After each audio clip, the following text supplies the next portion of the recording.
Bonjour, je vais vous raconter une histoire qui m'a été contée il y a des années. Le soleil était déjà couché et les derniers rayons du coucher du soleil jaillissaient à l'horizon.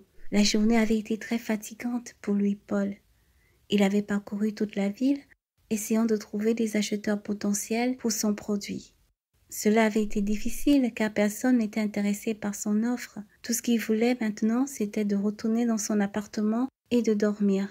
Il tâtonna avec les clés alors qu'il se tenait près de l'entrée de son appartement, essayant d'ouvrir la porte pour pouvoir enfin dormir. En tournant le bouton et en rentrant, il la vit là, debout devant lui, silencieuse, le visage immobile. Il n'en croyait pas ses yeux. « Ça doit être un rêve. Je suis fatigué, bien sûr, et j'imagine les choses, » a-t-il dit en se frottant les yeux. Mais ce qu'il voyait était aussi vrai que les murs et les meubles de la pièce.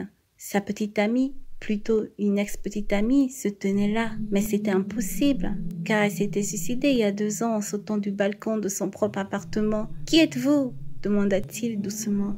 Il n'y a pas eu de réponse. Il regarda ses yeux d'un bleu profond, l'invitant à plonger profondément en eux. Il était hypnotisé. Il ne pouvait plus sentir les murs. Sa copine se tourna lentement et commença à marcher vers le balcon. Il la suivit, silencieusement comme un enfant suivant sa mère.